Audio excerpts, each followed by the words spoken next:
Electrochemistry शुरू कर रहे हैं। इसमें सबसे पहले अपन कंडक्टेंस, स्पेसिफिक रेजिस्टेंस और स्पेसिफिक कंडक्टेंस की बात करते हैं। कंडक्टेंस को कैपिटल जी से डिनोट किया है। कंडक्टेंस होता है 1 अपॉन रेजिस्टेंस। ट्यूशन में रेजिस्टेंस दिया हुआ हो, कंडक्टेंस पूछे तो ये फॉर्मूला लगा देना है।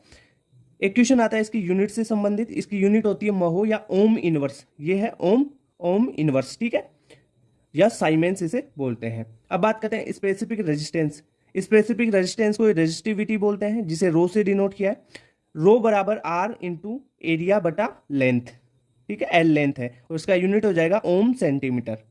ओके, अब बात करें स्पेसिफिक कंडक्टेंस की, इसे ही कंडक्टिविटी कहते हैं। देखो, कंडक्टेंस और कंडक्टिविटी दोनों अलग अलग है। कंडक्टिविटी को के से डिनोट किया है, के बराबर 1 अपॉन रो होता है, यानी रो क्या है, रजिस्टिविटी। 1 अपॉन रजिस्टिविटी ही कंडक्टिविटी कहलाती है। या 1 अपॉन रो को कैसे क्या लिख सकते हैं, L upon area into resistance, L upon area into resistance. इसकी यूनिट होगी ओम इनवर्स और सेंटीमीटर इनवर्स। ओम इनवर्स को महो या साइमेंस बोल सकते हैं और सेंटीमीटर इनवर्स है। ओके, तो ये 3 आपके फॉर्मूले आपको पता होने चाहिए। कहते हैं मोलर कंडक्टिविटी की। मोलर कंडक्टिविटी क्या है?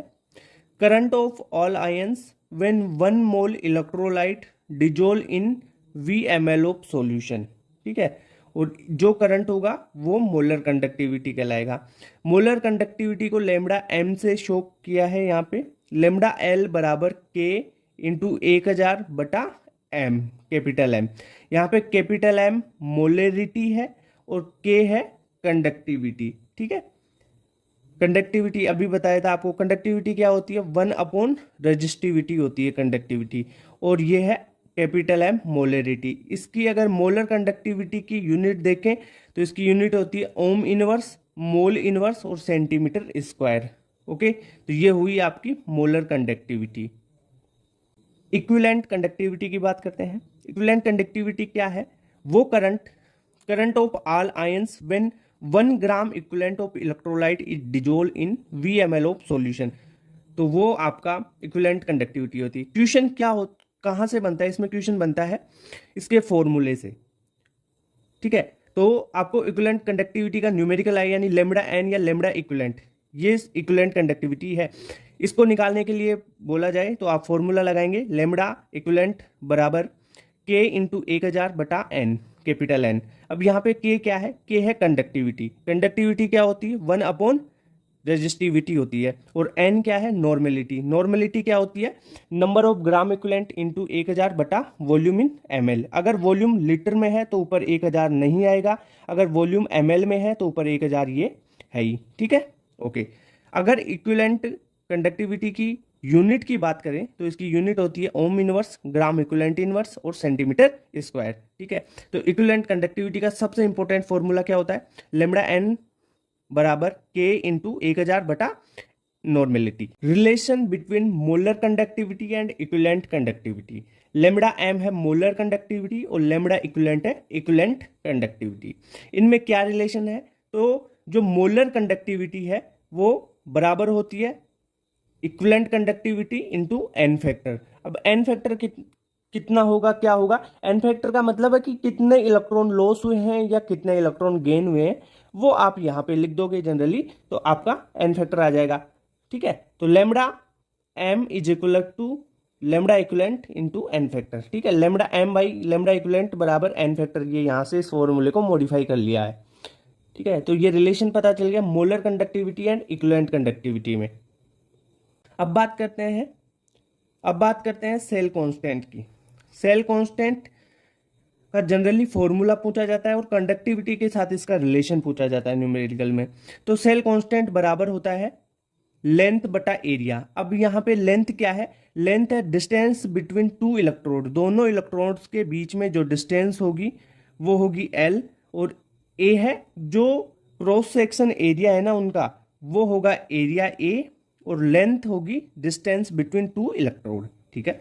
ये सेल कांस्टेंट। सेल कांस्टेंट और कंडक्टिविटी का रिलेशन पूछे तो आप क्या फॉर्मूला लगाएंगे? सेल कांस्टेंट बराबर कंडक्टिविटी इंटू R। R क्या है? रेजिस्टेंस।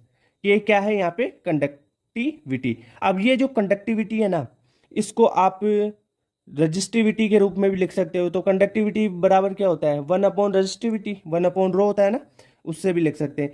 तो या इसको मॉडिफाई कर लो फॉर्मूले को, तो कंडक्टिविटी बराबर सेल कांस्टेंट बटा रेजिस्टेंस आर।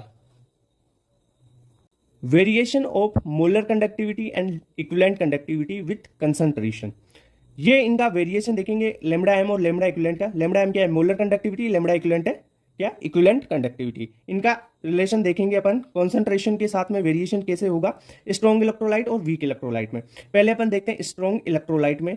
स्ट्रॉन्ग इलेक्ट्रोलाइट में क्या होगा, अगर आप स्ट्रॉन्ग इलेक्ट्रोलाइट में डाइल्यूशन करते हैं, यानी उसमें वाटर मिलाते हैं या उसको डाइल्यूट करते हैं, तब क्या होगा, आयंस फ्री होंगे डाइल्यूशन करोगे तो आयनिक मोबिलिटी बढ़ेगी। आयनिक मोबिलिटी बढ़ेगी तो इसकी लेमडा एम और लेमडा एन भी इंक्रीज हो जाएगी, यानी मोलर कंडक्टिविटी और इक्विवेलेंट कंडक्टिविटी भी इंक्रीज हो जाएगी। ये लेमडा एम और रूट सी में ग्राफ है ऐसा होगा, ठीक है। ये यहां से चालू हो रहा है, इसके टच से स्टार्ट हो रहा है, ठीक है। वीक इलेक्ट्रोलाइट में बात करें, अगर डाइल्यूशन होगा तो डिग्री ऑफ डिसोसिएशन बढ़ेगा, नंबर ऑफ आयंस भी इंक्रीज होंगे, ठीक है। और नंबर ऑफ आयंस इंक्रीज हो गए तो लेमडा एन और लेमडा एम भी इंक्रीज हो जाएगा, ठीक है। तो डाइल्यूशन करने पर क्या क्या हो रहा है, लेमडा एम और लेमडा एन दोनों में ही, स्ट्रॉन्ग इलेक्ट्रोलाइट और वीक इलेक्ट्रोलाइट दोनों में ही इंक्रीज हो रहे हैं डाइल्यूशन करने पर। कॉन्स्ट अगर इनको कंसंट्रेट करेंगे तो कम हो जाएंगे, ठीक है। और ये इनके ग्राफ देख लेना आप, इंपॉर्टेंट पॉइंट है, इसमें लोग फंस जाते हैं। वेरिएशन ऑफ कंडक्टिविटी के विथ डाइल्यूशन। देखो अपन ने मोलर कंडक्टिविटी और इक्विवेलेंट कंडक्टिविटी का डाइल्यूशन के साथ में रिलेशन देख लिया था। उसमें तो क्या हो रहा था कि डाइल्यूशन आप इंक्रीज कर रहे हो तो लेमडा एम और लेमडा एन इंक्रीज हो रही थी, दोनों स्ट्रॉन्ग और वीक इलेक्ट्रोलाइट में, दोनों में। पर यहाँ पे कुछ अलग ही वेरिएशन चलेगा। स्ट्रॉन्ग इलेक्ट्रोलाइट में अगर अपन कंडक्टिविटी की बात करें तो कंडक्टिविटी डिक्रीज होगी डाइल्यूशन पे। अगर आप डाइल्यूशन करते हैं स्ट्रॉन्ग इलेक्ट्रोलाइट में तो क्या होगा, number of ions in 1 ml, क्योंकि कंडक्टिविटी होती क्या है कि जो नंबर ऑफ आयंस है 1 ml में ही तो मापते हैं उसको, तो 1 ml में तो डिक्रीज होंगे ना आप डाइल्यूशन करोगे, तो इसलिए कंडक्टिविटी डिक्रीज हो जाती है स्ट्रॉन्ग इलेक्ट्रोलाइट में। अगर बात करें वीक इलेक्ट्रोलाइट की, तो वीक इलेक्ट्रोलाइट में आप क्या करो, डाइल्यूशन करोगे, ठीक है। डाइल्यूशन कर रहे हैं वीक इलेक्ट्रोलाइट में, तो उसमें भी तो भाई नंबर ऑफ आयंस 1 ml में डिक्रीज होंगे ना, ये ध्यान रखो भाई, 1 ml में तो डिक्रीज हो रहे हैं नंबर ऑफ आयंस, ठीक है। चाहे टोटल आयंस वीक इलेक्ट्रोलाइट में बढ़ रहे हो पर 1 ml में तो डिक्रीज ही हो रहे हैं, इसलिए यहां पर भी वीक इलेक्ट्रोलाइट में जो कंडक्टिविटी है वो डिक्रीज ही होगी डाइल्यूशन करने पर। तो मतलब क्या निकला कि स्ट्रॉन्ग इलेक्ट्रोलाइट और वीक इलेक्ट्रोलाइट दोनों में डाइल्यूशन करने पर जो कंडक्टिविटी है वो डिक्रीज हो रही है। कोलेराउस लॉ, इसकी स्टेटमेंट क्या है, infinite molar conductivity lambda M infinite is equal to sum of limiting या infinite molar conductivity at infinite dilution of cation and anion and each multiplied by number of ions present in formula unit. अभी अपन ने molar conductivity ली है यहाँ पे, तब आपको जो स्टाइक्योमेट्री है उससे मल्टीप्लाई करना पड़ेगा। अगर नॉर्मेलिटी की बात करते हैं तब वो अलग तरीके से सोल्व होगा, यहाँ पे अपन मोलरिटी से सोल्व करते हैं, ठीक है, मोलर कंडक्टिविटी लेके, ठीक है। तो NaCl है, ये कह क्या रहा है कि जो इनफाइनाइट पर मोलर कंडक्टिविटी है NaCl की, वो इसके जो कंस्टिट्यूट आयन है ना, जैसे Na+ और Cl-, इनका अलग अलग जो केटायन और एनाइन है दोनों के योग के बराबर हो जाएगी। तो molar conductivity of infinite Na+ और molar conductivity of Cl- infinite पे, दोनों का योग NaCl की मोलर कंडक्टिविटी के बराबर होता है। अब ये ध्यान रखना कि जो NaCl से Na+ और Cl- बनाए, इनका जो स्टाइक्योमेट्री यहाँ पे तो एक एक है, तो इससे ये मल्टीप्लाई होगा। अगर जैसे BaCl2 की बात कर ले तो Ba2+ और 2Cl- में ये टूट रहा है ना, तो यहाँ पे स्टाइक्योमेट्री 2 है ना, तो यहाँ पे भी ये Cl- की जो लेमडा एम है वो 2 से मल्टीप्लाई होगी, ठीक है। तो ये कोलेराउस लॉ का स्टेटमेंट है, और जो न्यूमेरिकल अप्रोच है वो इस प्रकार रहेगी इसकी। अब बात करते हैं डिग्री ऑफ डिसोसिएशन की। जो इलेक्ट्रोकेमिस्ट्री है ना, उसमें डिग्री ऑफ डिसोसिएशन अल्फा कैसे निकालेंगे, तो इसके लिए आपको क्या करना है, अल्फा बराबर लेमडा सी मोलर कंडक्टिविटी, ठीक है, और किसी इनफाइनाइट टाइम पे मोलर कंडक्टिविटी बटा, ठीक है। यानी आपको अल्फा निकालना है तो क्या करना है, मोलर कंडक्टिविटी किसी भी टाइम पे उसकी कंसंट्रेशन, ठीक है, बटा molar conductivity at infinite time पे, ओके। तो ये आ जाएगा आपके पास इसका डिग्री ऑफ डिसोसिएशन। अगर बात करें वीक एसिड के लिए तो Ka बराबर C�alpha² होता है ऑस्ट्रॉल डाइल्यूशन लो लगाने के बाद में, ठीक है, Ka बराबर C�alpha²। वीक बेस के लिए तो Kb बराबर C�alpha², आप डाइल्यूशन करोगे तो, और ठीक है, ऑस्वाल्ड लो लगा के, तो ये आ जाता है यहाँ पे डिग्री ऑफ डिसोसिएशन। अब बात करते हैं इलेक्ट्रोड पोटेंशियल की। इलेक्ट्रोड पोटेंशियल है क्या, tendency of an atom to lose और gain electron when placed in its own electrolyte. अब ये जो इलेक्ट्रोड पोटेंशियल है ये दो टाइप का हो जाएगा, एक तो ऑक्सीडेशन पोटेंशियल या रिडक्शन पोटेंशियल। यानी अपन ने क्या बोला कि जो टेंडेंसी है इलेक्ट्रॉन को लूज और गेन करने की, वही तो इलेक्ट्रोड पोटेंशियल है, या तो लूज करेगा या गेन करेगा। तो उसी बेसिस पर अपन ने ऑक्सीडेशन पोटेंशियल और रिडक्शन पोटेंशियल बना लिया। ठीक है, जो इलेक्ट्रोड पोटेंशियल है वो ध्यान रखना इंटेंसिव प्रॉपर्टी होती है, इसकी यूनिट वोल्ट होती है। यानी इसमें क्या किया आपने, कोई भी मेटल इलेक्ट्रोड है, इलेक्ट्रोड पोटेंशियल कैसे बनाओगे, मेटल इलेक्ट्रोड है, उस मेटल इलेक्ट्रोड को उसी मेटल के इलेक्ट्रोलाइट में डालना है। यानी मेटल इलेक्ट्रोड जिंक का है अपने पास, तो उसको जिंक ZnSO4 उसी जिंक के इलेक्ट्रोलाइट में, एक्वस मीडियम में इलेक्ट्रोलाइट होगा, उसमें आपको उसी मेटल इलेक्ट्रोड को डिप करोगे, तब वो बन जाएगा आपके पास इलेक्ट्रोड। ठीक है, तो वहां से आप इलेक्ट्रोड पोटेंशियल देखोगे, क्योंकि भाई इलेक्ट्रोड को इलेक्ट्रोड लाइट में डालोगे तभी तो वो लूज इलेक्ट्रॉन करेगा या गेन ऑफ इलेक्ट्रॉन करेगा। अब बात करते हैं standard electrode potential. Electrode potential क्या था कि लूज ऑफ इलेक्ट्रॉन और गेन ऑफ इलेक्ट्रॉन ये हो रहे हैं, तो तभी तो होगा इलेक्ट्रोड पोटेंशियल। अगर इस इलेक्ट्रोड पोटेंशियल को अपन स्टैंडर्ड कंडीशन पे मेजर करें, स्टैंडर्ड कंडीशन मतलब कंसंट्रेशन 1 मोलर, टेम्परेचर 298 केल्विन, और अगर गैस है तो उसका पार्शियल प्रेशर 1 atm या 1 बार, दोनों लगभग सेम होते हैं, तो वहां पे ले सकते हैं 1 atm। ठीक है, अगर स्टैंडर्ड इलेक्ट्रोड पोटेंशियल की यूनिट की बात करें तो ये वोल्ट होती है। ठीक है, और जैसे अपन ने पढ़ा पहले कि इलेक्ट्रोड पोटेंशियल इंटेंसिव प्रॉपर्टी है, तो स्टैंडर्ड बाई इलेक्ट्रोड पोटेंशियल है वो भी इंटेंसिव प्रॉपर्टी होगी। ठीक है, अब यहाँ पे देखो, जो स्टैंडर्ड इलेक्ट्रोड पोटेंशियल है वो दो टाइप का हो जाएगा, एक तो स्टैंडर्ड ऑक्सीडेशन पोटेंशियल और स्टैंडर्ड रिडक्शन पोटेंशियल। अब किसी एक मेटल के लिए फॉर ए सेम मेटल,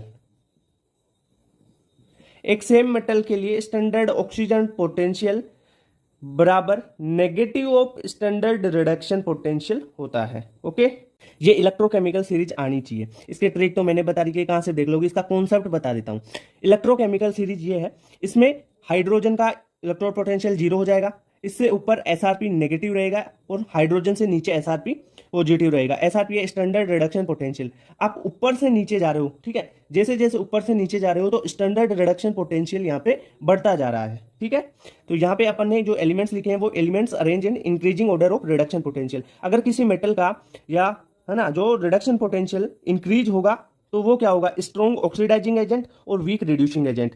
ये जो बोल रहा हूं वो बातें ध्यान रखना। अगर किसी का जो स्टैंडर्ड रिडक्शन पोटेंशियल कम है तो वो क्या होगा, वीक ऑक्सीडाइजिंग एजेंट, और SRP कम है तो वो स्ट्रॉन्ग रिड्यूसिंग एजेंट हो जाएगा। यानी सीधी सी बात, एक कॉन्सेप्ट बनता है वो क्या है, अगर ये सीरीज है ना, इस सीरीज में आपको देखने वाला है जो नीचे वाला है ना, नीचे वाला एलिमेंट ऊपर वाले को ऑक्सीडाइज कर देता है।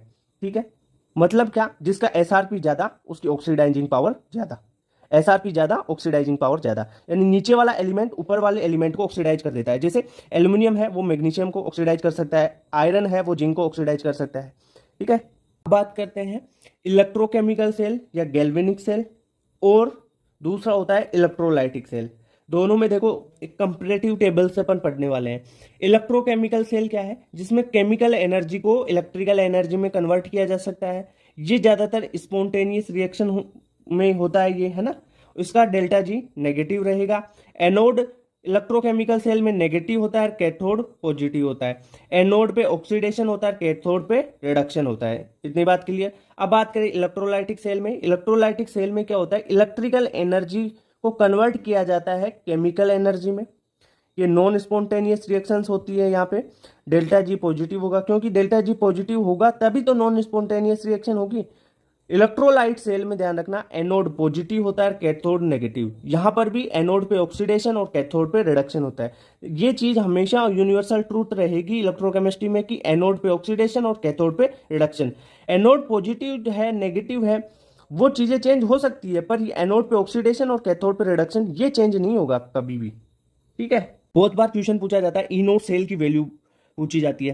कैथोड और एनोड पे इनोड दिया हुआ होता है और सेल का इनोड पूछा जाता है, तो इसके लिए फॉर्मूला है ना वो बता देता हूं। इनोड सेल पूछा जाए और आपको रिडक्शन पोटेंशियल दिया हुआ हो, स्टैंडर्ड रिडक्शन पोटेंशियल कैथोड का और इनोड एनोड का SRP, तो आप क्या करोगे, cathode SRP inode minus inode of anode का एसआरपी आप कर दोगे तो आपके पास ई नोट ऑफ सेल मिल जाएगा। अगर आप मेरी बात सुनो, अगर यहाँ पे आपको कैथोड है उसका एसआरपी दिया हुआ है, ठीक है, और एनोड का एसआरपी नहीं देके स्टैंडर्ड ऑक्सीडेशन पोटेंशियल दे रखा है, तब आप माइनस की जगह प्लस कर देना। क्योंकि क्या होता है कि जो ई नोट आप मैंने बताया था कि आपको एसआरपी है वो negative of E note SOP के बराबर होता है, ठीक है ना। ये चीज तो बताना है, तो इसको आप कन्वर्ट कर सकते हो फॉर्मूले को। वैसे ही अगर आपको ऑक्सीडेशन पोटेंशियल दिया हुआ हो तो क्या करोगे, E naught of anode minus E naught of cathode oxidation potential के लिए, ठीक है, और रिडक्शन पोटेंशियल के लिए कैथोड माइनस एनोड करना है, ठीक है। अगर एसआरपी दे रखा है कैथोड का तो ई नोट कैथोड का SRP plus E naught of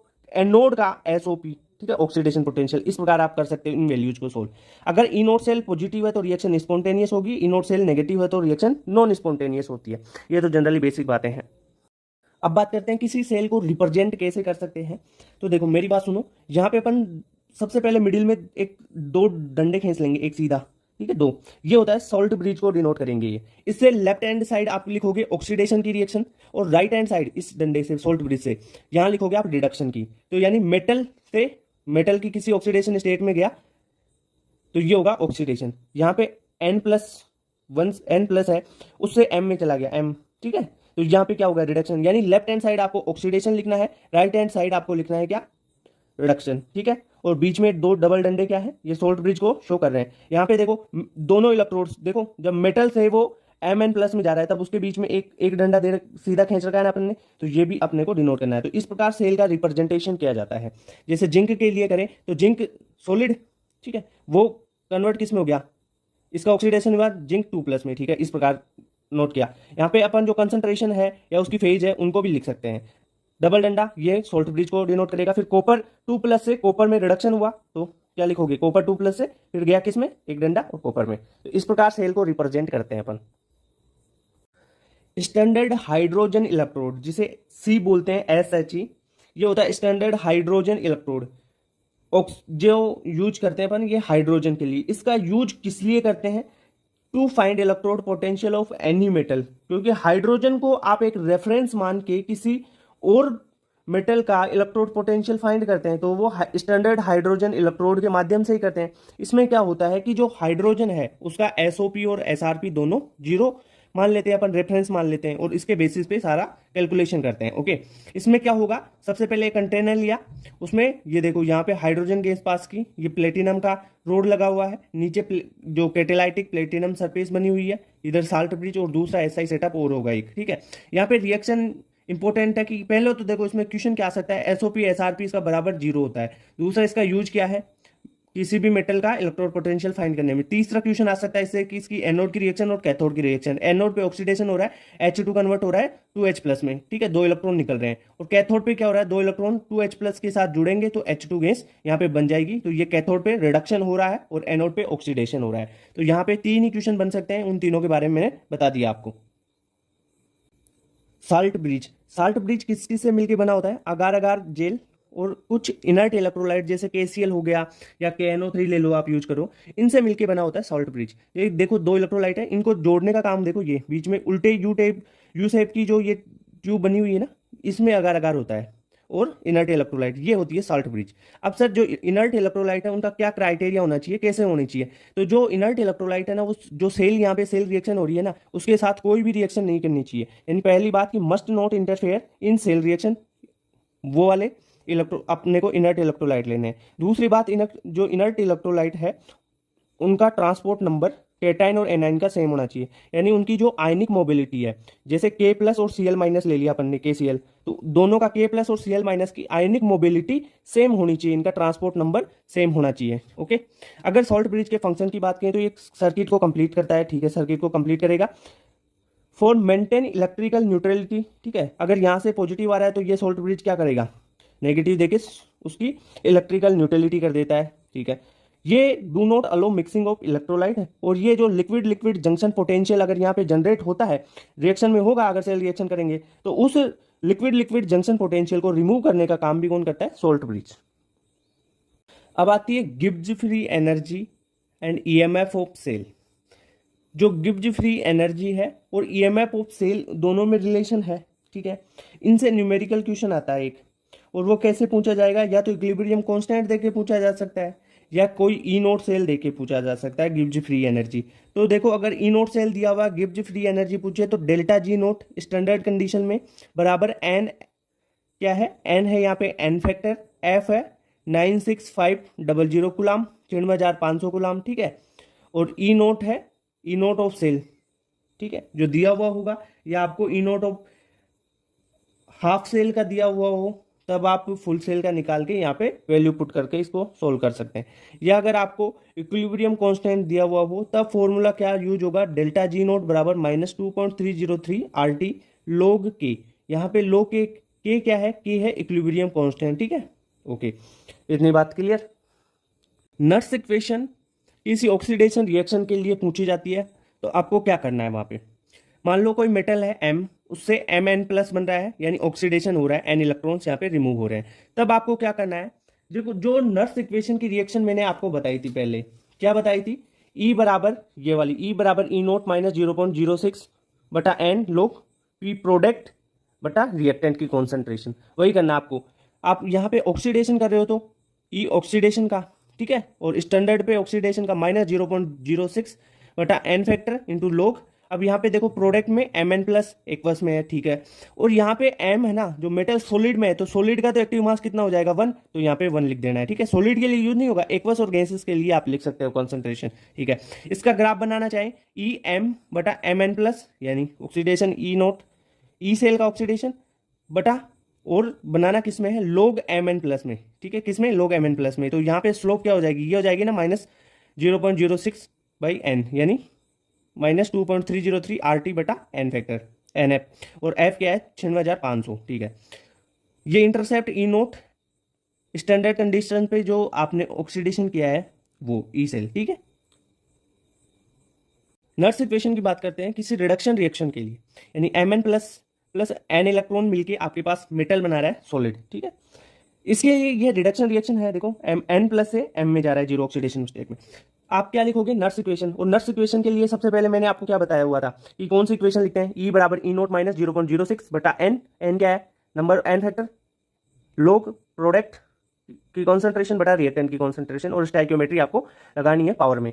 तो वही तरह यहाँ पे E Mn+ से M बराबर E0 Mn+ से M जा रहा है, यानी रिडक्शन हो रहा है, -0.06 बटा N, N क्या है N फैक्टर log 1/Mn+। अब यहाँ पे देखो Mn+ है ना, उसकी कंसंट्रेशन, रिएक्टेंट की कंसंट्रेशन, जो प्रोडक्ट है ऊपर लिखना होता है प्रोडक्ट की कंसंट्रेशन, प्रोडक्ट M सॉलिड है तो सॉलिड की तो कंसंट्रेशन अपन लिखते नहीं है, एक्टिव मास 0 होता है इसका, तो ठीक है। अगर यहाँ पे ग्राफ प्लॉट करें इसमें और log 1 अगर log Mn+ में ग्राफ प्लॉट करें तो क्या होगा, देखो log Mn+ और E जो मेटल के लिए अपन सेल रिएक्शन में रिडक्शन के लिए Mn+ से M के लिए, तो यहाँ पे इस प्रकार स्लोप पॉजिटिव में रहेगी। ये स्लोप क्या होगी 0.06 बटा N, ये बन गया इसका इंटरसेप्ट, ये C हो जाएगा। y बराबर mx+ c वाली इक्वेशन से ग्राफ बनाया है।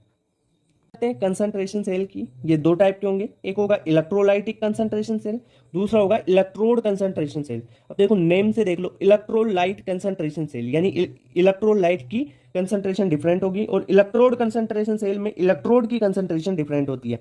इलेक्ट्रोलाइट कंसंट्रेशन सेल में जो एनोड का इलेक्ट्रोड है और कैथोड का इलेक्ट्रोड है, दोनों कंसंट्रेशन सेम होगी, और इलेक्ट्रोलाइट की कंसंट्रेशन डिफरेंट हो जाएगी। जबकि इलेक्ट्रोड कंसंट्रेशन सेल में क्या होगा कि इलेक्ट्रोलाइट की तो कंसंट्रेशन सेम रहेगी, पर जो इलेक्ट्रोड्स हैं, ठीक है, जो कैथोड और एनोड, कुछ का पार्शियल प्रेशर भी, भाई इलेक्ट्रोड का पार्शियल प्रेशर भी तो होता है, जैसे हाइड्रोजन इलेक्ट्रोड की बात करें तो उनका पार्शियल प्रेशर डिफरेंट हो जाएगा, ठीक है। कंसंट्रेशन यहाँ पे नहीं होगी तो इलेक्ट्रोड का पार्शियल प्रेशर तो होगा ना।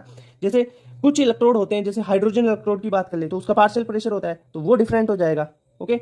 इसके लिए इनोट सेल जो कंसंट्रेशन सेल है उनके लिए इनोट सेल स्टैंडर्ड कंडीशन पे इनोट है वो 0 होता है, ठीक है सर, इतनी बात के लिए। तो इनके लिए ई सेल की जो रिएक्शन अपन लिख सकते हैं, क्या लिख सकते हैं, देखो ई सेल की रिएक्शन क्या होती है, अपन ने नर्स इक्वेशन पढ़ी थी तो उसे क्या लिखा था, E बराबर E0 - 0.06 बटा N log प्रोडक्ट बटा रिएक्टेंट की कंसंट्रेशन। अब यहाँ पे देखो E0 को क्या कर दिया अपन ने, E0 सेल क्या है 0 है, तो इस E0 सेल को अपन 0 कर देंगे, तो देख लो यहाँ पे ये आ जाएगा, हो कि नहीं, बिल्कुल सही बात, ये हो गया। अगर यहाँ पे प्रोडक्ट की कंसंट्रेशन ज्यादा रिएक्टेंट की कम हो जाए तो ई सेल नेगेटिव हो जाएगा, ई सेल नेगेटिव हो गया तो रिएक्शन नॉन स्पॉन्टेनियस होती है।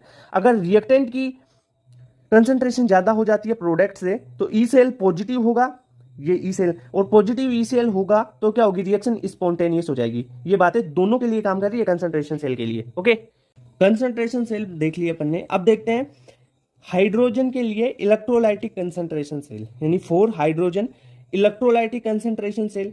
उसमें अपन को क्या देखना है, एनोड की रिएक्शन, कैथोड की रिएक्शन और इनोड सेल का जो फॉर्मूला बनेगा फाइनली, वही तो देखना है अपने को। तो एनोड पे क्या होगा, H2 गैस है, उसे कन्वर्ट हो जाएगा ये 2H प्लस और 2 इलेक्ट्रॉन माइनस में। यहाँ पे pressure 1 atm, concentration 2H plus की C1 है।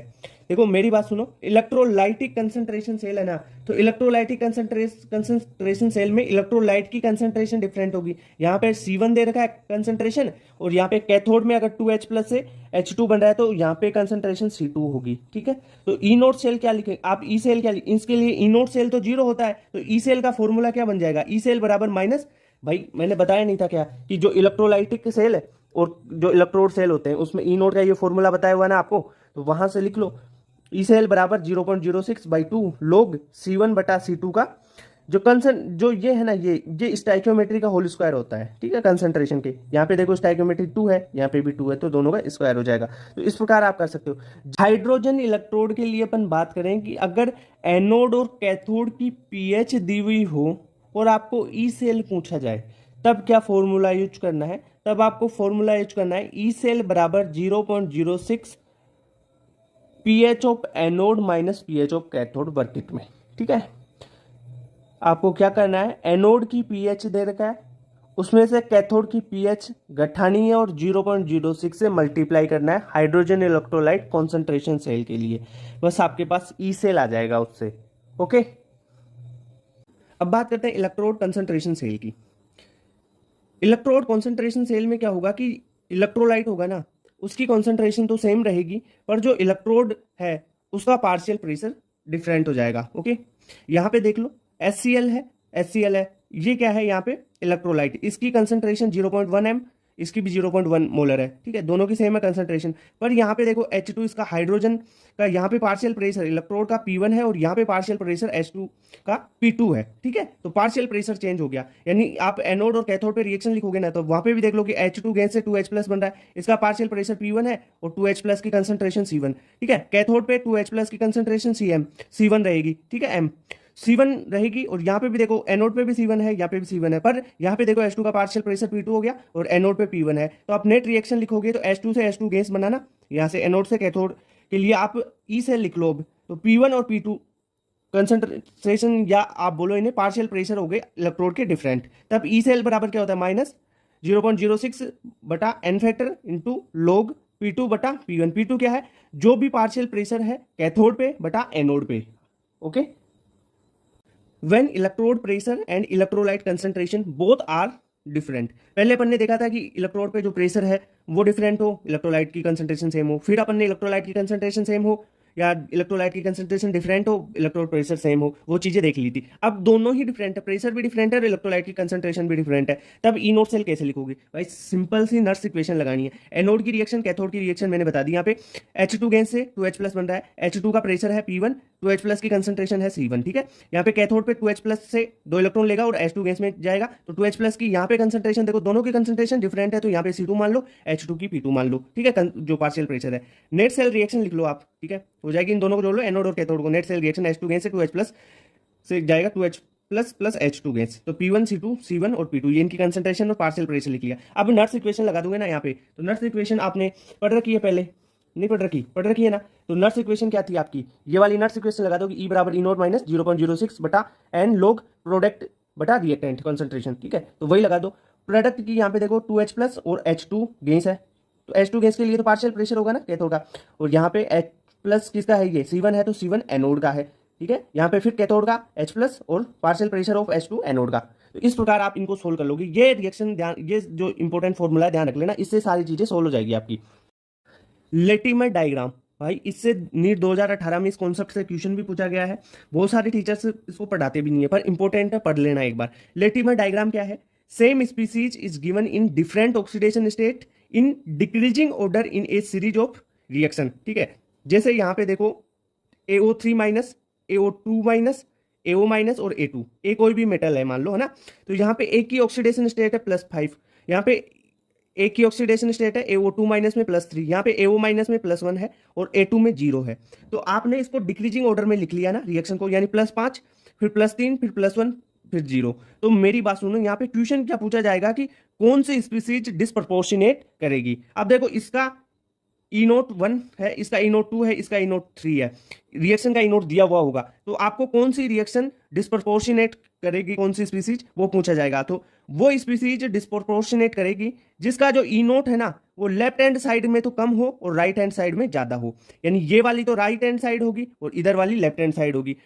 ठीक है, तो जैसे आपने मान लो E2 ज्यादा है E1 से, E2 अगर ज्यादा है E1 से, तो ये वाली जो O2 माइनस है ना वो डिस्प्रपोर्शनेट कर जाएगी, क्योंकि E0 राइट हैंड साइड वाला ज्यादा होगा ना तभी डिस्प्रपोर्शनेट होगी। जैसे रिएक्शन दे रखी थी आपको, नीट 2018 में क्वेश्चन पूछा हुआ है, स्पीसीज अंडरगोइंग डिस्प्रपोर्शनेशन इस रिएक्शन में। यहाँ पे देखो 1.82 है E0, यहाँ पे 1.50 है, यहाँ पे 1.59। देखो राइट हैंड साइड में 1.59 ज्यादा हो गया ना 1.50 से, तो कौन सी स्पीसीज करेगी यहाँ पे डिस्प्रपोर्शनेट? HBRO, क्योंकि यहाँ पे देख लो साइड में ये ज्यादा हो गया, राइट हैंड साइड में E0। अब बात करते हैं इलेक्ट्रोलाइसिस की। इलेक्ट्रोलाइसिस में क्या होगा? Process in which electricity is use for a chemical reaction to occur. ठीक है, इस इलेक्ट्रोलाइसिस किस में होगी? इलेक्ट्रोलाइटिक सेल में। इलेक्ट्रोलाइटिक सेल क्या करता है? इलेक्ट्रिकल एनर्जी को केमिकल एनर्जी में कन्वर्ट करेगा। जैसे यहाँ पे आपको दे रखा है ये वेसल, इसमें आपका इलेक्ट्रोलाइट भरा हुआ होगा, ये एनोड है, यहाँ कैथोड है, यहाँ से पॉजिटिव टर्मिनल, ये नेगेटिव टर्मिनल बैटरी का। ठीक है, यहाँ पे जो इलेक्ट्रोलाइटिक सेल है इसमें ये इलेक्ट्रोड होंगे, ये कुछ इलेक्ट्रोड इनर्ट भी हो सकते हैं। अब इनर्ट इलेक्ट्रोड के एग्जांपल कौन कौन से हैं? जैसे ग्रेफाइट हो गया, प्लेटिनम हो गया, सिल्वर हो गया, ये तो इनर्ट इलेक्ट्रोड है। ठीक है, इसके अलावा दूसरे भी इलेक्ट्रोड हो सकते हैं। सर इसमें इलेक्ट्रोलाइट कौन सा होगा? इलेक्ट्रोलाइट जो भी कैटाइन और एनाइन का सोल्यूशन होगा ना, कैटाइन प्लस एनाइन वाला, वो इलेक्ट्रोलाइट होगा। अब सर एनोड पे क्या होगा? एनोड होगा ना इलेक्ट्रोलाइटिक सेल में, पहली बात एनोड पॉजिटिव टर्मिनल होता है, कैथोड नेगेटिव टर्मिनल होता है बैटरी का। ठीक है, एनोड पे ऑक्सीडेशन होता है, कैथोड पे रिडक्शन होता है, ये बात ध्यान रखना। एनोड पे क्या रिएक्शन होगी? A माइनस जो भी एनाइन है, A माइनस से वो कन्वर्ट होगा A में, प्लस इलेक्ट्रॉन निकल जाएगा। कैथोड पे क्या रिएक्शन हो रही है? कैथोड पे रिएक्शन होगी C प्लस होगा, वो एक इलेक्ट्रॉन लेगा और C में कन्वर्ट हो जाएगा। तो ये इलेक्ट्रोलाइटिक सेल की इलेक्ट्रोलाइसिस की बेसिक है। इसके बाद में अपन थोड़े इसके ट्यूशन करना सीखने वाले हैं। ओके, इलेक्ट्रोलाइसिस के क्वेश्चन है ना वो डिस्चार्ज पोटेंशियल से सोल्व होंगे। ठीक है, डिस्चार्ज पोटेंशियल है क्या? Potential applied so that ion discharge eight electrode, ion electrode पे डिस्चार्ज हो जाए उतना पोटेंशियल डिस्चार्ज पोटेंशियल कहलाएगा। अब मेन बात क्या है कि जितना कम डिस्चार्ज पोटेंशियल होगा उतना ही जल्दी इलेक्ट्रोड पे आयन डिस्चार्ज होंगे, यानी डिस्चार्ज पोटेंशियल लोअर तो डिस्चार्ज फर्स्ट एट इलेक्ट्रोड, जो भी आयन है वो इलेक्ट्रोड पे डिस्चार्ज पहले हो जाएंगे। ठीक है, डिस्चार्ज पोटेंशियल ऑफ कैटाइन क्या होगा? SRP plus over voltage. अब SRP क्या है? स्टैंडर्ड रिडक्शन पोटेंशियल उस कैटाइन का और उसका ओवर वोल्टेज। अब ओवर वोल्टेज क्या होता है कि excess voltage applied over standard reduction potential to reduce cation, cation को रिड्यूस करने के लिए, वो उसका ओवर वोल्टेज होता है। अगर अपन बात करें कि जो डिस्चार्ज पोटेंशियल किसी एनाइन के लिए क्या होगा, तो वो standard oxidizing potential plus over voltage. अब ओवर वोल्टेज यहाँ पे जो डिस्चार्ज पोटेंशियल ऑफ एनाइन है उसके लिए क्या होगा? Over voltage excess voltage over standard oxidation potential to oxidize anion. Okay, तो ये हो गई सारी आपकी डिस्चार्ज पोटेंशियल की बेसिक चीज। अब बेसिक इसमें आपको ये ध्यान रख लो कि डिस्चार्ज पोटेंशियल जितना कम होगा डिस्चार्ज उतना ही जल्दी होगा मेटल। ठीक है, डिस्चार्ज पोटेंशियल का कॉन्सेप्ट पढ़ लिया। अब वहां का एप्लीकेशन है कि कौन सा आयन है, कौन सा मेटल है जो सबसे पहले डिस्चार्ज होगा। तो पहली बात, tendency to deposit at anode, anode पे कौन डिस्चार्ज पहले होगा उसका ऑर्डर बता देता हूं। ठीक है, जिसका डिस्चार्ज पोटेंशियल कम होगा वो पहले डिपॉजिट हो जाएगा। ओके, तो यहां पे SO4 सबसे लास्ट में होगा, I माइनस सबसे पहले होगा। I माइनस का डिस्चार्ज पोटेंशियल सबसे कम है इस सीरीज में, तो ये सबसे पहले क्या हो जाएगा? वहां पे डिस्चार्ज हो जाएगा, डिपॉजिट हो जाएगा। ठीक है, तो ऑर्डर कैसे याद रखोगे? I माइनस सबसे पहले, फिर उसके बाद में Br माइनस, फिर Cl माइनस, फिर OH, फिर NO3, फिर SO4 2 माइनस। ठीक है, ये हो गया। अगर कैथोड पे डिपोजिशन की बात करें तो जिसका SRP स्टैंडर्ड रिडक्शन पोटेंशियल सबसे ज्यादा होगा, ठीक है, उसका डिस्चार्ज पोटेंशियल कम होगा। ठीक है, तो डिस्चार्ज पोटेंशियल जिसका कम होगा तो वो कैथोड पे सबसे पहले डिपॉजिट हो जाएगा। मतलब क्या है होगा?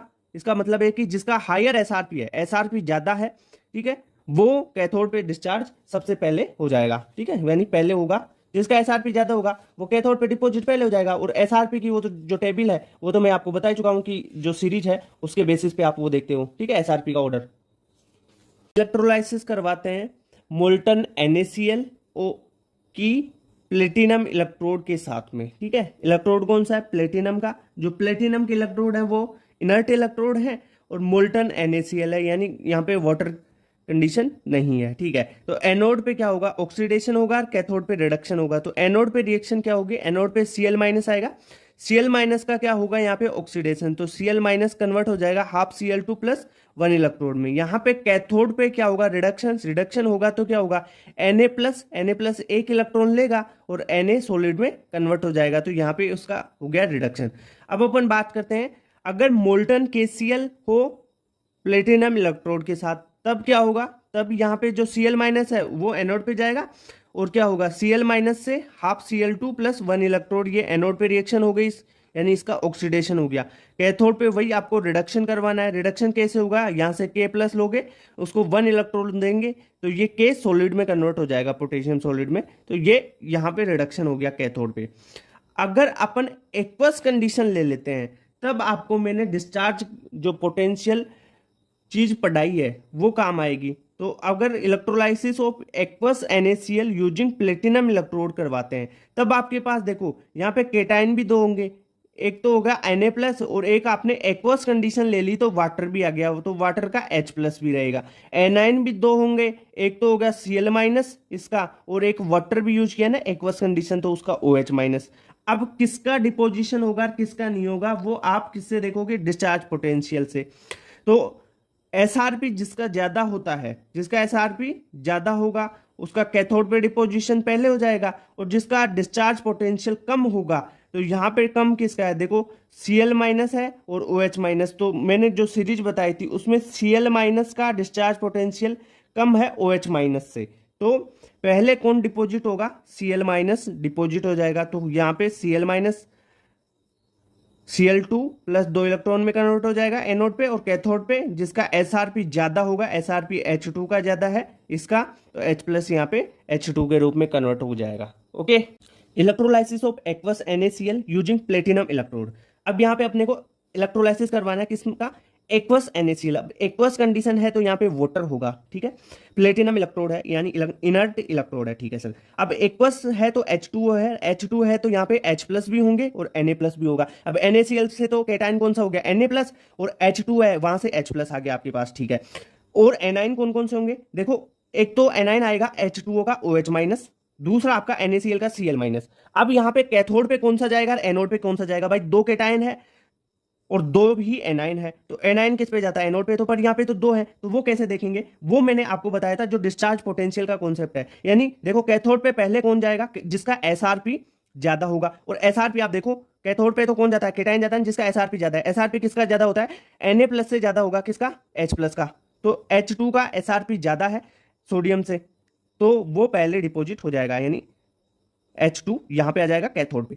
अगर बात करें एनाइन की तो जिसका डिस्चार्ज पोटेंशियल कम होगा तो डिस्चार्ज पोटेंशियल OH- और Cl- में से कम किसका है? Cl- का। जिसका डिस्चार्ज पोटेंशियल कम उसका डिपोजिशन पहले हो जाएगा एनोड पे, तो Cl- का डिपोजिशन हो गया एनोड पे। ओके। बात करते हैं electrolysis of aqueous NaCl using H electrode. अब यहाँ पे जो मरकरी है उसका इलेक्ट्रोड बनाया, तो मरकरी तो इनर्ट इलेक्ट्रोड है ही नहीं ना भाई। मैंने आपको डिस्चार्ज पोटेंशियल पढ़ाया था, उससे पहले इनर्ट इलेक्ट्रोड भी तो पढ़ाए थे। कौन कौन से पढ़ाए थे? देखो ये इनर्ट इलेक्ट्रोड आपको बताया था, ग्रेफाइट, प्लेटिनम और Ag, तो यही तो इनर्ट थे। Hg तो इनर्ट है ही नहीं, तो Hg तो भाई कुछ ना कुछ करेगा। तो देखते हैं ये क्या होता है। अब यहाँ पे एक्वस NaCl है, ठीक है सर। तो एक्वस NaCl से क्या निकलेगा? एक तो Na+ और Cl- आ जाएगा आपके पास, ठीक है। और यहाँ पे एनोड पे क्या होगा? एनोड पे ऑक्सीडेशन होता है तो ऑक्सीडेशन करवाते हैं Cl- का, ठीक है सर। Cl- का ऑक्सीडेशन हो गया, Cl- से Cl2 प्लस 2 इलेक्ट्रॉन बन गए। अब यहाँ पे देखो Na+ है और यहां से एक्वस से आपके पास क्या आ रहा है? H+ भी आ रहा है भाई। Na+ इसके पास है और एक H+ भी है। अब वैसे तो H+ का क्या हो जाएगा? एसआरपी ज्यादा है तो H+ यहाँ पे डिपोजिट होना चाहिए कैथोड पे, पर H+ नहीं होगा। क्यों नहीं होगा? जो इसमें डिस्चार्ज पोटेंशियल है ना सोडियम का, Na+ का, वो कम रहेगा H+ से। क्यों कम रहेगा?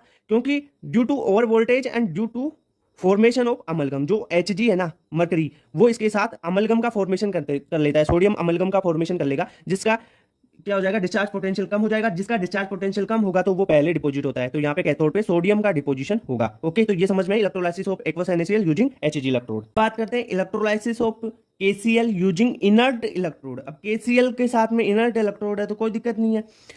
यहाँ पे जो KCl अपन ने ले रखा है, मान लो ये अपन एक्वस मीडियम में लेते हैं, ठीक है, तो ये एक्वस ले लेते हैं, ठीक है, एक्वस, यहाँ पे एक्वस लिख लेना। Electrolysis of aqueous KCl using inert electrode. अब एक्वस KCl है तो यहाँ पे एक तो K+ हो गया और दूसरा देखो यहाँ पे केटाइन कौन कौन से हो गए आप ये बताओ। केटाइन तो एक तो K+ हो गया और दूसरा H+ हो गया, ठीक है। एनाइन कौन से, OH- और Cl- हो गया। तो डिपोजिशन किसका सबसे पहले होगा, कैथोड पे H+ का होगा ना, क्योंकि SRP किसका ज्यादा है, H+ का। जिसका SRP ज्यादा वो जल्दी डिपोजिट होता है। और OH- और Cl- में क्या देखना है, एनोड में जिसका डिस्चार्ज पोटेंशियल कम होगा, तो डिस्चार्ज पोटेंशियल कम किसका है, Cl- का, तो Cl- एनोड पे डिस्चार्ज हो जाएगा। ये बात समझ में आई क्या। तो एक्वस, ये एक्वस KCl है इनर्ट इलेक्ट्रोड के साथ, तो ऐसा होता है इसका इलेक्ट्रोलाइसिस। अब बात करते हैं electrolysis of aqueous CuSO4 using inert electrode. अब एक्वस CuSO4 है, एक्वस से तो क्या आ गया आपके पास, एक्वस है, वाटर है, तो एक तो H+ और OH-, और CuSO4 से Cu+ और SO4-, ये दो चीज आ गई ना। अब आप क्या करोगे, देखो मेरी बात सुनो, यहाँ पे डिस्चार्ज पोटेंशियल देखना है आपको। एक तो H+ तो केटाइन और Cu2+ केटाइन आ गया, SO4- और एक OH- जो है आपके पास आ गया एनाइन। अब यहाँ पे SRP और आपको देखना है क्या, कौन एनोड पे इंक्रीज होगा, तो एनोड पे पहले कौन चले जाएगा, SO4। क्यों SO4 का है ना जो डिस्चार्ज पोटेंशियल कम है, नहीं ज्यादा है SO4 का OH- से, तो यहाँ पे डिपॉजिट कौन होगा, एनोड पे OH- डिपॉजिट हो जाएगा। क्यों, क्योंकि देखो टेंडेंसी टू डिपॉजिट एनोड कौन होगा, जिसका डिस्चार्ज पोटेंशियल कम है, तो OH- का कम है, SO4 का ज्यादा है डिस्चार्ज पोटेंशियल, तो OH- जल्दी डिपॉजिट हो जाएगा। ओके, तो और H+ और Cu2+ में जो Cu2+ है कॉपर वाला, उसका SRP ज्यादा है, तो जिसका SRP ज्यादा वो कैथोड पे चला जाएगा, तो Cu कैथोड पे चला गया और OH- से O2 बन गई किस पे, एनोड पे। ओके, फटाफट बता देता हूं electrolysis of aqueous CuSO4 using copper electrode. अब देखो कॉपर इलेक्ट्रोड है ना, तो कॉपर इलेक्ट्रोड तो भाई अटैकिंग इलेक्ट्रोड होता है, और अटैकिंग इलेक्ट्रोड है तो एनोड पे भी यही आ जाएगा। तो कैथोड पे कॉपर 2+ गया, भाई कॉपर और H+ था ना, तो कॉपर का SRP ज्यादा है तो कॉपर 2+ आ जाएगा, ठीक है, कोई दिक्कत नहीं है। कॉपर 2+ प्लस 2 इलेक्ट्रॉन से कॉपर सॉलिड बन गया। और एनोड पे क्या होगा, वही कॉपर क्या है, अटैकिंग इलेक्ट्रोड है, तो कॉपर से कॉपर 2+ बन जाएगा यहाँ पे भी, ठीक है। इतनी बात क्लियर हो गई आपको। ओके सर, अब अपन बात करते हैं electrolysis of aqueous AgNO3 using inert electrode. अब AgNO3 एक्वस में है, ओके, यहाँ पे Ag+ और H+ है, साथ में NO3- और OH- है। तो देखो क्या क्या है ये देख लो, यहाँ पे Ag+ और H+, तो Ag+ आ जाएगा क्योंकि SRP Ag+ का ज्यादा है, तो कैथोड पे Ag डिपॉजिट हो जाएगा। और NO3- और OH- में देख लो किसका डिस्चार्ज पोटेंशियल कम है, OH- का डिस्चार्ज पोटेंशियल कम होता है। सीरीज भी दिखा रखी है ना ये आपको, तो OH- का, तो यहां से O2 बन जाएगी। बात करते हैं electrolysis of aqueous AgNO3 using silver electrode. अब यहाँ पे AgNO3 का सॉल्यूशन है, तो जो Ag है वो अटैकिंग इलेक्ट्रोड की तरह काम करेगा। और ये जो प्रोसेस होगी ना आपकी AgNO3 की इलेक्ट्रोलाइसिस सिल्वर इलेक्ट्रोड में, ये अपन कॉपर और Ag की रिफाइनिंग में करते हैं। ये जो मेटलर्जी वाला चैप्टर था ना वहां पे होता है। कैथोड पे क्या रिएक्शन होगी, Ag+ से 1 इलेक्ट्रॉन लेगा और यहाँ पे क्या करेगा, रिडक्शन करेगा, तो Ag सॉलिड में कन्वर्ट हो जाएगा। और एनोड पे भी Ag सॉलिड से Ag+ बनेगा। क्यों, क्योंकि जो Ag है AgNO3 के सॉल्यूशन में, ये जो है सिल्वर, वो अटैकिंग इलेक्ट्रोड का काम कर रहा है। ओके, अब बात करते हैं इलेक्ट्रोलाइसिस ऑफ एसिडिफाइड वाटर। अब एसिडिफाइड वाटर में अगर आप जो एसिड है उसकी लेस क्वांटिटी या डाइल्यूट एसिड लेते हो, तब अलग कंडीशन होगी कैथोड और एनोड पे। अगर आपने कंसंट्रेटेड जो एसिड है वो ले लिया, तब कंडीशन अलग हो जाएगी। सबसे पहले लेस क्वांटिटी या डाइल्यूट H2SO4 ले लेते हैं एसिड के रूप में अपन, तो कैथोड पे 2H+ से 2 इलेक्ट्रॉन लेंगे, H2 गैस बन जाएगी। ओके, एक तो ये हो जाएगी आपकी कैथोड पे रिएक्शन। यहाँ पे एनोड पे क्या क्या होगा, H2SO4 है ना, तो SO4- और वाटर का OH-, तो जिसका डीपी सबसे कम होगा डिस्चार्ज पोटेंशियल, वो एनोड पे जाएगा, तो OH- का डिस्चार्ज पोटेंशियल कम है, तो OH- का क्या हो जाएगा, ऑक्सीडेशन, तो हाफ O2 में कन्वर्ट हो जाएगा। ओके, इतनी बात क्लियर हो गई यहाँ पे। अगर आपने कंसंट्रेटेड ले लिया सॉल्यूशन एसिड का, तब क्या होगा, कैथोड पे तो वही 2H+ से H2 गैस बनेगी, पर एनोड पे कुछ चीज चेंज हो जाएगी। एनोड पे अगर कंसंट्रेट ले लिया ना H2SO4, तो यहाँ पे HSO4 बनेगा, SO4- नहीं बनेगा, HSO4 और OH- बनेगा। अब यहाँ पे HSO4 है ना, इसका डिस्चार्ज पोटेंशियल कम है OH- से। SO4 का तो ज्यादा है OH- की बजाय, पर HSO4 का कम है, तो HSO4 एनोड पे डिपोजिट हो जाएगा और ये H2S2O8 बन जाएगा। ओके, इतनी बात क्लियर होगी। जो कॉन्सेंट्रेटेड H2SO4 है ना, वो H+ और HSO4- में टूटता है। फेराडे के फर्स्ट लॉ की बात करते हैं। फेराडे का फर्स्ट लॉ क्या बताता है? Mass deposit at electrode is directly proportional to charge pass through it.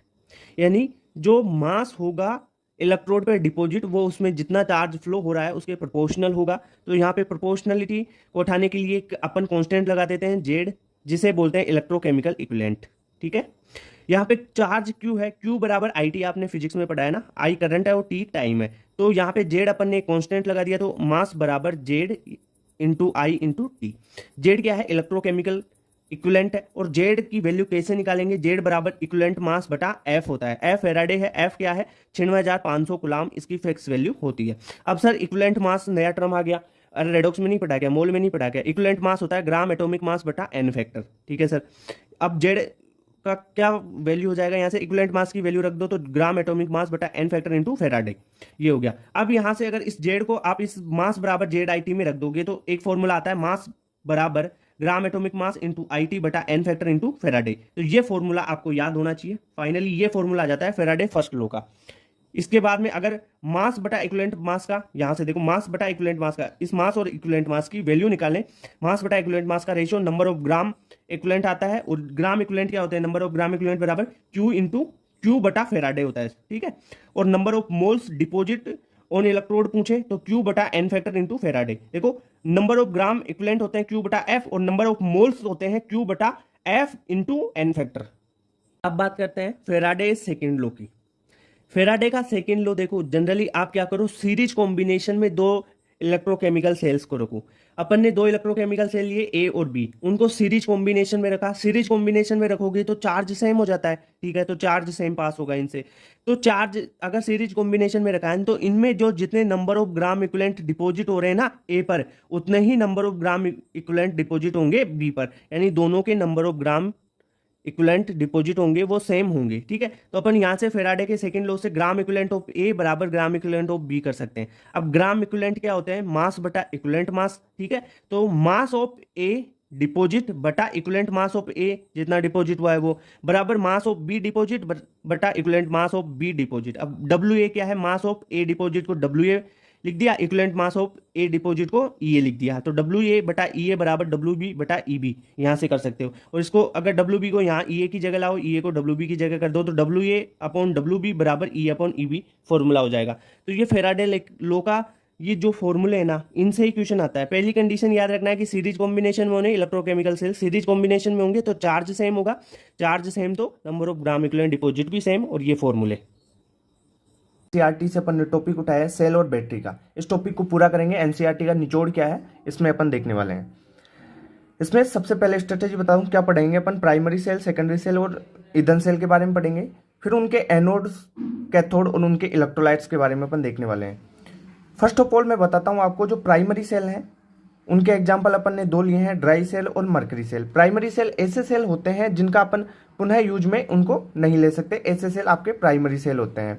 Okay, अब बात करते हैं सेकेंडरी सेल के। सेकेंडरी सेल के एग्जांपल है यहाँ पे जो लेड संचायक सेल और आपका निकल कैडमियम सेल, ये दो हैं आपके सेकेंडरी सेल। ऐसे सेल जिनका अपन पुनः यूज कर सकते हैं, जिन्हें आप चार्ज करके यूज कर सकते हैं, ऐसे सेल होते हैं आपके सेकेंडरी सेल। फॉर एग्जाम्पल आपका सीसा संचायक सेल और निकल कैडमियम सेल हो गया। थर्ड टाइप अपन ने देखा है यहाँ पे ईंधन सेल। ऐसे सेल, ईंधन सेल ऐसे सेल होते हैं तो ईंधन से जो दहन से ऊर्जा प्राप्त होती है उसको विद्युत ऊर्जा के रूप में ये कन्वर्ट कर देते हैं। तो ऐसे सेल ईंधन सेल हैं। For example H2O2 cell. अब अपन देखने वाले हैं ट्रिक के माध्यम से इनके एनोड, कैथोड और इलेक्ट्रोलाइट के बारे में। सबसे पहले मैं आप जनरली बताता हूं कि जो ड्राई सेल है उनका एनोड जिंक का बना हुआ होगा, कैथोड में MnO2+ कार्बन होगा, ग्रेफाइट, और इसका जो इलेक्ट्रोलाइट है वो NH4Cl+ ZnCl2 होगा। ओके, यहां तक क्लियर आपके? इसके बाद में अपन देखते हैं मर्करी सेल। मरकरी सेल में जिंक का अमलगम होगा एनोड पे, एनोड जिंक अमलगम का बना हुआ होता है। HgO प्लस कार्बन का पेस्ट इसमें कैथोड होता है और KOH एंड ZnO का जो पेस्ट होगा वो इलेक्ट्रोलाइट की तरह इसमें कार्य करेगा। नेक्स्ट आपके पास ये तो दो हो गए प्राइमरी सेल, ये दोनों। नेक्स्ट आपके पास लेड संचायक सेल और निकल कैडमियम सेल है, ये आपके सेकेंडरी सेल होते हैं। ओके, लेड संचायक सेल में एनोड होगा वो लेड का बना हुआ होगा और उसमें कैथोड होगा लेड से कोटेड लेड ऑक्साइड का बना हुआ होगा, या आप सिंपली लेड ऑक्साइड बोल सकते हैं, लेड डाइऑक्साइड। ओके, जिसमें इलेक्ट्रोलाइट होगा वो H2SO4 का 38% एक्वस सॉल्यूशन होगा। यहां तक क्लियर हुआ। नेक्स्ट अपन निकल कैडमियम सेल पे चलते हैं। ये भी एक प्रकार का सेकेंडरी सेल है। इसमें एनोड होगा कैडमियम का बना हुआ और कैथोड निकल कोटेड विथ NiO निकल का ऑक्साइड से होगा इसमें कैथोड। इलेक्ट्रोलाइट की अगर बात करें तो KOH और NaOH इसमें इलेक्ट्रोलाइट होता है। थर्ड टाइप आपके पास आता है ईंधन सेल। जो ईंधन सेल है उसका अपन ने एग्जाम्पल ले रखा है, वो एग्जाम्पल है आपके पास H2O2 सेल। H2O2 सेल में जो एनोड होगा वो रंध्रीय कार्बन का, जिसमें कार्बन होगा पोर होंगे कार्बन में, रंध्रीय कार्बन और साथ में H2 इसमें पास की जाती है। H2 होता है एनोड पे, कार्बन रंध्रीय होगा, साथ में इसमें उत्प्रेरक भी होते हैं। कैथोड होगा कार्बन वही पोरेटेड और O2 इसमें होगी एनोड पे। इसके इलेक्ट्रोलाइट की बात करें तो कॉन्सेंट्रेट NaOH या KOH इसका इलेक्ट्रोलाइट हो गया। यहां तक ये क्लियर हुआ। यानी एक बार समराइज कर लेते हैं अपन ने क्या क्या पढ़ा बैटरी और सेल में। प्राइमरी और सेकेंडरी बैटरी पढ़ी अपन ने। प्राइमरी सेल ड्राई सेल और मरकरी सेल हो गया। सेकेंडरी हो गई लेड संचायक सेल और निकल कैडमियम सेल। थर्ड टाइप आपका था ईंधन सेल, वो हो गया आपके पास H2O2 टाइप का। एनोड अपन ने देख लिया, कैथोड देख लिया अपन ने, इलेक्ट्रोलाइट देख लिया, ये सारी चीजें हो गई। तो NCERT का बिल्कुल क्रिप्स निकाला गया है। ऐसे वीडियोज के लिए सब्सक्राइब करिएगा CP शर्मा क्लासेस को। Thank you guys, thank you so much.